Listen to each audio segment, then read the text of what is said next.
Hello, this is Grace, and today I'm going to be reflecting on the Professional Development Seminar 6 Unproductive Practices in Mathematics Teaching.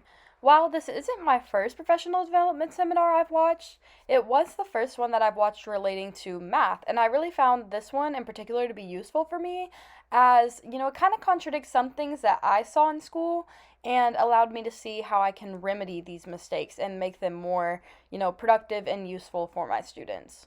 So, just to give a general outline for this particular video, I'm really going to be talking about the takeaways that stuck with me just because the video was obviously pretty long. Can't really cover everything that I found to be useful, but I'm going to be covering my main takeaways. So, my first one really deals with when she was talking about that posting learning targets and objectives is not always helpful for students, especially when it comes to math, when you're wanting students to grapple with and, work with concepts before learning procedures. And I find this to be really, interesting because I feel like when I write an MTSU lesson plan, it's always about, oh, what are the learning targets? What are the learning objectives? And while these are good because, they help us as the teacher identify what it is we want students to learn and what they should be able to do, we shouldn't be feeding these to students 24/7, especially when we're wanting to work with problems that don't always give a clear entry point. An example that comes to my mind is when we worked with the house number problem in class. I was not really sure how to work that problem at all at first, and had Dr. Winters given a learning target or learning objective, that probably would have just fed me the answer of how to solve it procedurally, which would have defeated the whole purpose. And really, I just found this interesting because when I was in high school, we had gotten a new principal when I was a junior, and he had come from an elementary school, and he was all about the CLTs, clear learning targets. Every single teacher, no matter what subject it was, had to post a learning target, and a lot of the times it just felt forced and unnecessary. So I think it's kind of just important to evaluate what we are doing as teachers and, kind of pinpoint where learning targets and objectives are helpful for students and when we're just doing it to do it. So for my next takeaway, I really have to side with Dr. Winters on this one. I do not really like the gradual release of responsibility always, and especially not for math. If you're wanting to work with students on conceptual ideas and even procedural ideas, it's not really helpful if you just show them flat out A to Z how to solve the problem without giving them any chance to work with it.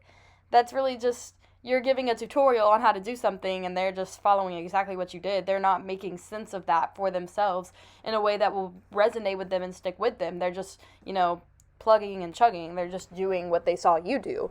So I agree that I do not always think gradual release of responsibility is helpful. I think it's more applicable to, subjects where maybe you're making a diagram or, you're going over a new concept for the first time. But as far as math goes, I think modeling should come after students have gotten a chance to solve and even show their own work. Modeling, especially procedurally, should come at the end so that students can, find outlets that they like and ways that they like to solve and then see, oh, how do other people do this? So again, I do not always think that this is an ideal teaching practice. So my third major takeaway has to do with small groups. So a lot of times when I'm writing a lesson plan, I always say for modifications or, after an assessment, if I notice students have really struggled, I'm going to pull them for a small group. But in reality, I really haven't gotten to see what this looks like in action. I hope to do so during residency. But what I learned from the seminar is that small groups, they shouldn't be limiting for students. We shouldn't be posing low-level questions and low-level tasks for these students because what we really need to do is help them catch up to the rest of their peers. We still need to maintain the high standards. We still need to keep them on track with their peers. But we need to do so in a way that's more personalized to their learning strengths and learning profiles and, being intentional with our instruction. So, I always knew that, of course, with small groups, we're not demeaning the task. We're not making it, quote unquote, easier for the students, but we are making, the pathways that they can learn the material more applicable to their individual learning styles and preferences and needs. So for my concluding thoughts for this particular video, I really did enjoy watching the professional development seminar. It really reiterated to me a lot of ideas that we've been learning in class, that we've learned from our other articles that we've been reading and reflecting on. It kind of just summed up everything I've learned in this semester into a nice little video that I'm able to go back and watch whenever I want to or need to. And, this really pushes me to want to watch more professional development videos just because, I'm always looking to learn from people who are experienced and seasoned. You know, these teachers know what works. They've seen it firsthand. So I'm definitely going to look into watching more professional development on my own time and other subjects as well. So those were just my major takeaways from this video, and I hope you enjoyed my reflection. Bye!